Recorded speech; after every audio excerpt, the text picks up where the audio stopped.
আসসালামু আলাইকুম। স্বাগত জানাচ্ছি আপনাকে বিশ্ববার্তা নিউজের আন্তর্জাতিক সংবাদে। শুরুতেই থাকছে সংবাদ শিরোনাম। পুরোদমে ইসরায়েল ফিলিস্তিন ইরান হিজবুল্লাহ যুদ্ধ চলছে, জানিয়ে দিব আমাদের হাতে থাকা সর্বশেষ গুরুত্বপূর্ণ আপডেট আন্তর্জাতিক সংবাদ। অবশেষে ইসরায়েলের দাবি সত্যি, ইরানের হাতে চলে এসেছে পরমাণু অস্ত্র। জানিয়ে দিব গাজার মানুষ হত্যা বন্ধ না করলে হামাসকে শেষ করবে বলছে ট্রাম্প। গাজায় ঢুকে হামাসকে হত্যার হুমকি। আরো জানিয়ে দিব ইরানের কাছে ধরাশয়ী হয়েছে ইসরায়েল, খামেনির ভয়ে পালিয়েছে ইসরায়েল ও আমেরিকা। এবং আরো থাকছে ট্রাম্পের নজিরবিহীন ঘোষণা, ভারত জেলায় গুপ্ত অভিযান চালিয়েছে মার্কিন বাহিনী। সর্বশেষ জানিয়ে দিব চীনে তারা খেয়ে লেজ গুটিয়ে পালালো যুক্তরাষ্ট্রের যুদ্ধ বিমান, এবার আমেরিকার বিরুদ্ধে বিমান যুদ্ধে নামছে বেইজিং। শুনছিলেন সংবাদ শিরোনাম, এরপর বিস্তারিত। তার আগে অনুরোধ থাকবে ভিডিওটি যদি ভালো লেগে থাকে ভিডিওটিতে একটি লাইক এবং কমেন্ট করে জানিয়ে দিন ভিডিও সম্পর্কে আপনার মূল্যবান মতামত, এবং আরো কমেন্ট করে জানিয়ে দিন ভিডিওটি আপনি কোথা থেকে দেখছেন এবং শুনছেন। অবশেষে ইসরায়েলের হাতেই ভয়ঙ্কর পরমাণু অস্ত্র।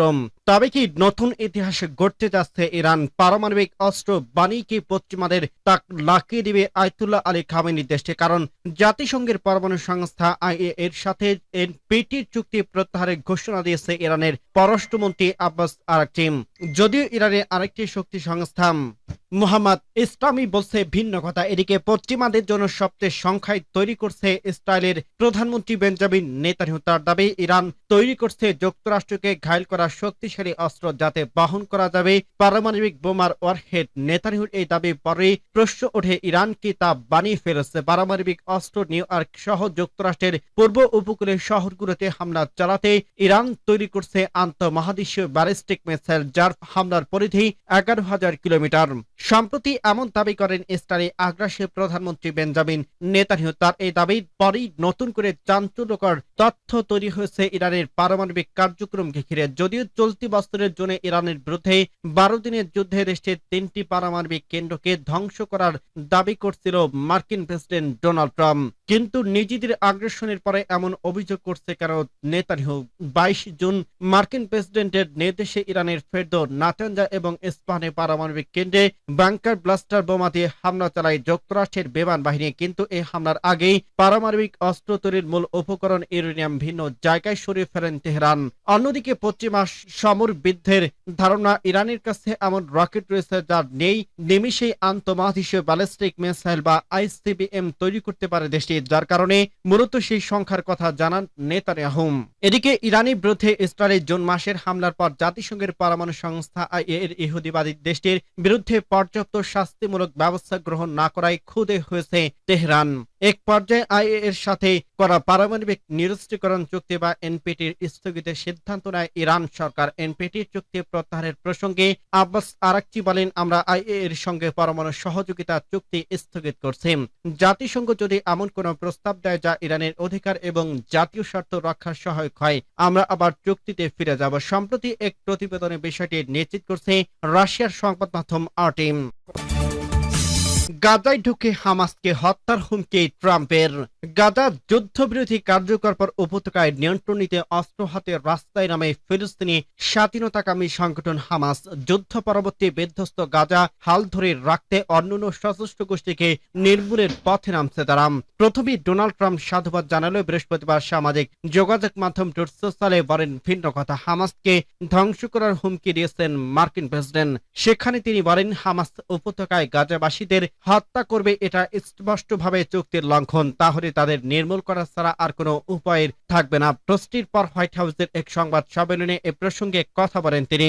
এই হামলায় যুক্তরাষ্ট্রের সরাসরি অংশ নেবে না, তাদের তত্ত্বাবধানে এমন অনেক লোক আছে যারা কাজটি সহজেই করতে পারবে। হামাস যদি চুক্তির মোতাবেক কাজ না করে তবে তাদের দেখে নেওয়া হবে।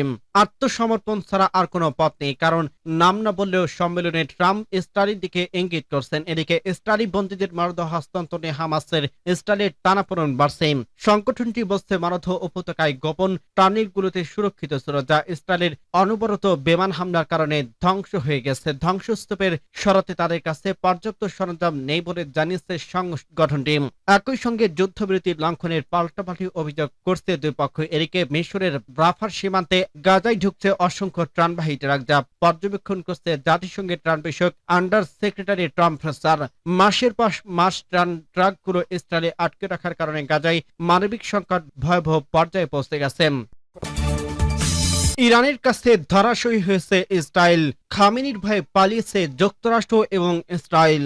এক সময় যাদের ক্ষেপণাস্ত্রকে তাচ্ছিল্য করত পশ্চিমা বিশ্ব, সেই ইরানের ভয়াবহ হামলায় ভীষণভাবে বিধ্বস্ত হয়েছে ইসরায়েল। এর মধ্য দিয়ে বলিষ্ঠতার জায়গা দাঁড়িয়েছে ইরানের ব্যালিস্টিক ক্ষেপণাস্ত্র শক্তি, আর এতেই আমেরিকা তার মিত্রদের মধ্যে বাড়ছে আতঙ্ক। এই আবহে নতুন করে বিস্ফোরক মন্তব্য করলেন দেশটির ইসলামিক বিপ্লবী গার্ড আইআরজিসির deputy commander brigadier general Ali ফাদাভিম। তার মতে বিশ্বাস, অভিজ্ঞতা এবং দেশীয় প্রযুক্তির মাধ্যমে 12 দিনের যুদ্ধে শত্রুকে মাটির সাথে মিশিয়ে দিয়েছে ইরান। এই বিজয় ইসলামী বিপ্লবীদের কেবল ইমান ও প্রতিরোধের ক্ষেত্রে নয়, বরং বিজ্ঞান ও প্রযুক্তির সম্পর্ক বিশ্ববাসীর ধারণা দিতে সক্ষম হয়েছে বলে মন্তব্য করেন তিনি। বিশ্লেষকরা বলছে ইরানের কৌশলের কাছে কার্যত লক্ষ্য অর্জনে ব্যর্থ হয়েছে ইসরায়েল ও যুক্তরাষ্ট্র। ইরান ও ইসরায়েলের মধ্যে 12 দিনের সংঘর্ষের অবসান ঘটিয়ে যে যুদ্ধবিরতি কার্যকর হয়েছে তা স্বস্তি দিয়েছে বিশ্বকে। দৃশ্যমান সংঘাত শেষে এর লাভ ক্ষতি জয় পরাজয় নিয়ে এখনো চলছে চুলচেরা বিশ্লেষণ। ইরানের পরমাণু স্থাপনা গড়িয়ে দেওয়া আর আয়াতুল্লাহ খামেনির নেতৃত্বাধীন সরকার উৎখাতের লক্ষ্যে 13 জুন নজিরবিহীন হামলা চালায় তেল আবিবের উদ্দেশ্যে। হাসিলের সর্বাধুনিক অস্ত্রের অধিকারী মিত্র যুক্তরাষ্ট্রকে নামায় তারা সিফ, তবে সেই টার্গেটের আদ্রা উল্টে ইসরায়েলের গর্ভে পতিত আকাশ প্রতিরক্ষা ভেদ করে দেশটির কেন্দ্রস্থলে বৃষ্টির মতো হামলা পড়ে ইরানের ক্ষেপণাস্ত্র আর ড্রোন। প্রথম দিকে আকস্মিক আঘাত সামলে এমন অবিশ্বাস্য ঘুরে দাঁড়ানো তেহরানের তৎপরতা সবাইকে বিস্মিত করছে। 12 দিনের যুদ্ধ নিয়ে স্থানীয় সময় বৃহস্পতিবার নতুন করে বিস্ফোরক মন্তব্য করছে দেশটির বিপ্লবী guard regiment IRGC deputy commander brigadier general Ali ফাদাভিম। তার মতে নিজেদের আত্মবিশ্বাস, অভিজ্ঞতা এবং দেশীয় প্রযুক্তির মাধ্যমে 12 দিনের যুদ্ধে ইসরায়েল ও পশ্চিমা শক্তিকে মাটির সাথে মিশিয়ে দিয়েছে ইরান। এই বিজয় ইসলামী বিপ্লবের ইমান এবং শক্তির পাশাপাশি দেশটির সামরিক ক্ষেত্রে প্রযুক্তির আধুনিকায়ন সম্পর্কে বিশ্ববাসীকে ধারণা দিতে সক্ষম হয়েছে বলে মন্তব্য করেন তিনি। বিশ্লেষকরা বলছে ইরানের কৌশলের কাছে কার্যত লক্ষ্য অর্জনে ব্যর্থ হয়েছে যুক্তরাষ্ট্র এবং ইসরায়েল। যুক্তরাজ্যের বার্মিংহাম বিশ্ববিদ্যালয়ের শিক্ষক এবং নিরাপত্তা ও প্রতিরক্ষা বিশ্লেষক অ্যান্থনি গ্লেস বলেন, যুদ্ধবিরতিতে সবচেয়ে বড় পরাজিত ব্যক্তি হচ্ছে ইসরায়েলি প্রধানমন্ত্রী বেঞ্জামিন নেতানিয়াহু। ইরান এখন গর্ব করে বলতে পারে তারা বিশ্বের সবচেয়ে বড় ক্ষমতাধর দেশের মুখোমুখি দাঁড়িয়েছে এবং পিছু হটেনি। তাদের সামরিক ঘাঁটিতে হামলা চালিয়েছে, তবে আর চুরমার করে দিয়েছে ইসরায়েলের গর্বের প্রতীক আয়রন ডোম। ইরান সফলভাবে যুদ্ধ ছাড়িয়ে দিতে পেরেছে বলে মনে করছে অনেকেই। কাতারে মার্কিন সামরিক ঘাঁটিতে হামলা চালিয়ে তেহরান শুধু নিজের ক্ষমতাকে তুলে ধরেনি, ওয়াশিংটন বাধ্য করছে তেল আবিবের রাশ টেনে ধরতে। অন্যদিকে যুক্তরাষ্ট্রের কোনো উস্কানি ছাড়াই ইরানের হামলা চালিয়ে আন্তর্জাতিক আইন লঙ্ঘন করছে। এর সুদূরপ্রসারী প্রভাব পড়বে বলে মনে করছে বিশ্লেষকরা। ট্রাম্পের নজিরবিহীন ঘোষণা, ভেনেজুয়েলায় অভিযান চালাবে যুক্তরাষ্ট্র। ওয়াশিংটন এবং কারাকাসের রাজনৈতিক উত্তেজনা এবার নতুন একমাত্রা পেরম। যুক্তরাষ্ট্রের প্রেসিডেন্ট ডোনাল্ড ট্রাম্প সরাসরি ঘোষণা দিলেন ভেনেজুয়েলায় সিআইএর গুপ্ত অভিযান শুরুর প্রস্তাবে ইতিমধ্যে অনুমোদন দিয়েছে বলে তিনি গণমাধ্যমকে নিশ্চিত করছে। তবে ট্রাম্পের এই ঘোষণাকে ঘিরে দক্ষিণ আমেরিকার দেশটিতে যেন নতুন করে অস্থিরতা দানা বাঁধতে শুরু করছে। বিশেষ করে ভেনেজুয়েলার প্রেসিডেন্ট নিকোলাস মাদুরো ট্রাম্পের এই সিদ্ধান্তকে সিআইএর নেতৃত্ব অভ্যুত্থানের প্রতিষ্ঠা বলে আখ্যা দিয়েছেন। হোয়াইট হাউসের সাংবাদিকদের প্রশ্নের উত্তরের পূর্বে ট্রাম্প জানায় দুটি কারণে তিনি ভেনেজুয়েলা সিআইএর অভিযান অনুমোদন দিয়েছে। প্রথমত, ভেনেজুয়েলা তাদের বন্দীদের অন্যায়ভাবে যুক্তরাষ্ট্রে পাঠাচ্ছে, আর দ্বিতীয় হলো তারা সাগর পথে যুক্তরাষ্ট্রের প্রচুর মাদক পাচার করছে। ট্রাম্প বলেন, আমরা শুধু সাগর নয়, স্থল পথেও তাদের এসব বেআইনি কার্যক্রম বন্ধ করে দেব। যদিও গোয়েন্দাদের গুপ্ত অভিযানের কথা এখনো আগে মার্কিন প্রেসিডেন্টের মুখ তেমন একটা প্রকাশ করতে দেখা যায়নি। নিউ ইয়র্কের টাইমস জানিয়েছে, এককভাবে বা যুক্তরাষ্ট্রের সামরিক বাহিনীর সঙ্গে যৌথভাবে ভেনেজুয়েলা যে কোনো অভিযান চালাতে পারে সিআইএ। সম্প্রতি যুক্তরাষ্ট্র ক্যারিবীয় সাগরে মাদকবাহী সন্দেহে অন্তত 5টি নৌকায় হামলা চালায়, যেখানে 27 জনের বেশি নিহত হয়। তবে একে বিচার বহির্ভূত হত্যাকাণ্ড বলে মন্তব্য করছে জাতিসংঘের মানবাধিকার বিশ্লেষকরা। এদিকে ট্রাম্পের এমন আগ্রাসী ঘোষণার পরপরই ভেনেজুয়েলার প্রেসিডেন্ট নিকোলাস মাদুরো যেন তেলে বেগুনে জ্বলে উঠছেন। জাতীয় টেলিভিশনে দেওয়া ভাষণে তিনি বলেন, আমরা আফগানিস্তান, ইরাক বা লিবিয়ার মতো আরেকটি যুদ্ধ চাই না। মাদুরো বলেন, দেশ রক্ষায় সেনাবাহিনী, পুলিশ, বেসামরিক মিলিশিয়াকে প্রস্তুত রাখা হয়েছে। এদিকে ভেনেজুয়েলার পররাষ্ট্রমন্ত্রী এনভার গিল যুক্তরাষ্ট্রের পদক্ষেপকে যুদ্ধাভাস মনোভাব আখ্যা দিয়ে বলেন, ক্যারিবীয় অঞ্চলে সামরিক জাহাজ মোতায়েন এবং সিআইএর অভিযানের ঘোষণা যুক্তরাষ্ট্রের প্রকাশ্যে হুমকি। বর্তমানে ক্যারিবিয়ান অঞ্চলে প্রায় 10,000 মার্কিন সেনার অবস্থান করছে। এর মধ্যে 8টি যুদ্ধজাহাজ, একটি পারমাণবিক সাবমেরিন, একটি যুদ্ধ বিমান রয়েছে। হোয়াইট হাউস অবশ্য একে মাদক বিরোধী অভিযানের অংশ হিসেবে বর্ণনা করছে। চীনের তাড়া খেয়ে লেজ গুটিয়ে পালালো যুক্তরাষ্ট্রের যুদ্ধ বিমান। চীনের এই সাফল্য কি মানতে পারছে না যুক্তরাষ্ট্র, নাকি নিজেদের পরাজয় দেখে মুখ খুলছে না মার্কিন প্রশাসন? ইন্দো প্রশান্ত মহাসাগরে যুক্তরাষ্ট্রের সাথে উত্তপ্ত পরিস্থিতির মাঝেই অঞ্চলটিতে নিজেদের শ্রেষ্ঠত্ব দেখালো চীনের বিমান বাহিনী। বেইজিং দাবি করছে জেসিট মডেলের যুদ্ধ বিমান দিয়ে দুটি স্টিল প্রজন্মের যুদ্ধ বিমানকে তাড়া করছে চীনের বাহিনী বিমান।